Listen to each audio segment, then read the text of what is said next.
The charges against Donald Trump have no underlying crime and literally make no sense. And they should be investigated by the DOJ. But now liberals are acting like that's Trump being a fascist. Yeah, but in this case, first of all, this violates like a dozen laws to withhold federal aid from people based on their politics. That's so illegal. It's illegal on so many different levels that obviously, and I know that FEMA has said, I think in their statement, they said that they've identified the person, and they didn't even quite say they fired them. They said that they're no longer in that position or something.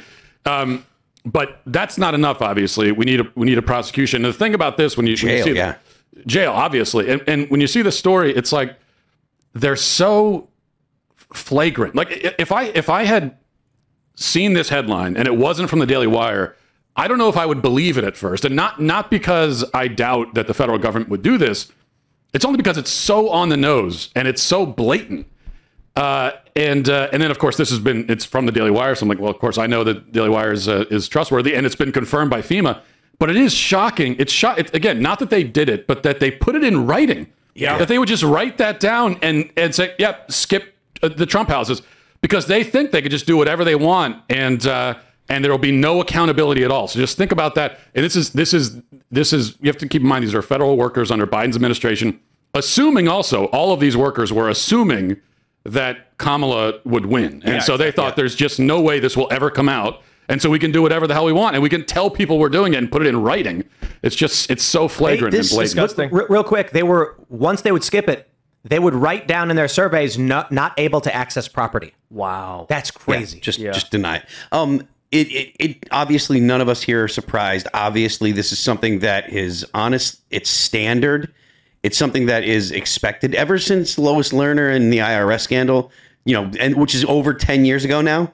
I don't know actually exactly when it was happening, but Barack Obama was president I think it was like around 2012, 13 or something like that when it was going on. But this is just the norm.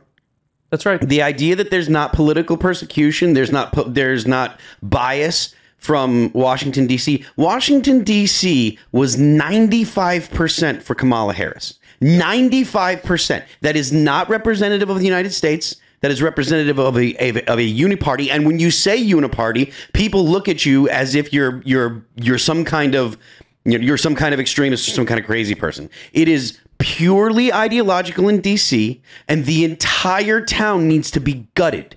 Everybody needs to lose their job. I'm completely fine with shutting the whole government down and restructuring it all at about, and maybe you get 25% of what's there actually. Vivek wanted to fire, I think, half the federal government. Wouldn't it be wonderful? Which is a great start. This also, by the way, this story really, it really sheds light on, we know what happened in Florida. Well, we also know what happened in North Carolina, where to us, to us peons and peasants, it seemed as though the federal government just abandoned these people, that many of them in the redder parts of, Asheville's very liberal, but the surrounding counties, very red part of North Carolina.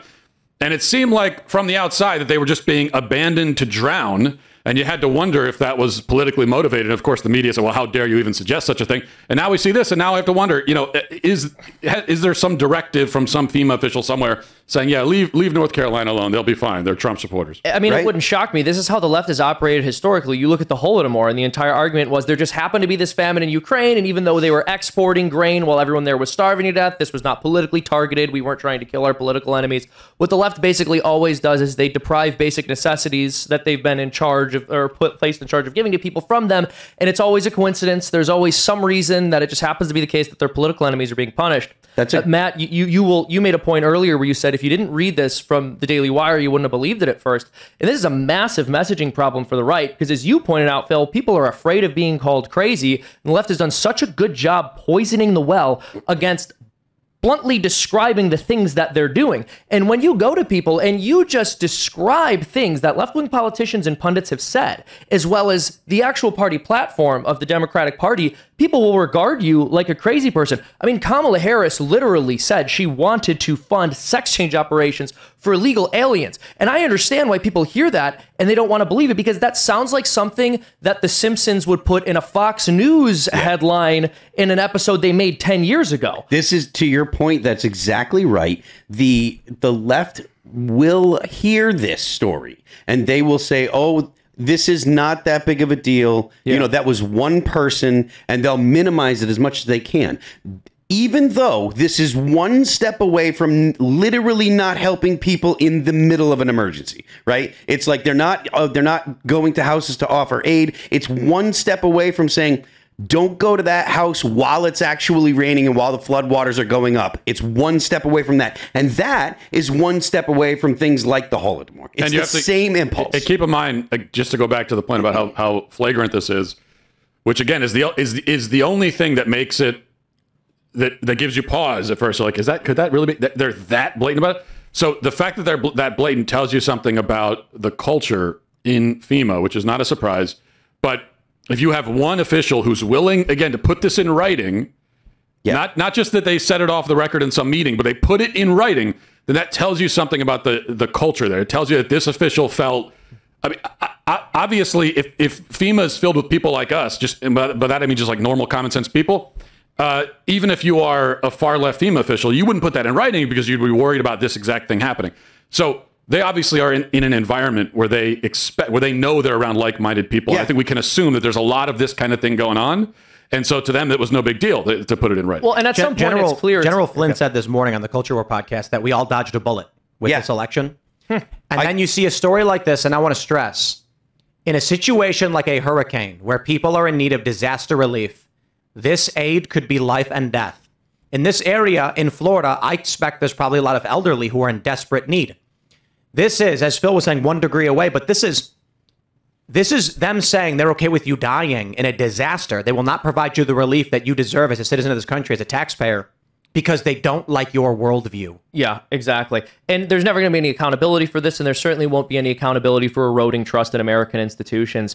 The fact that this is true should and will do more damage to American trust in federal agencies than a million January 6th could have.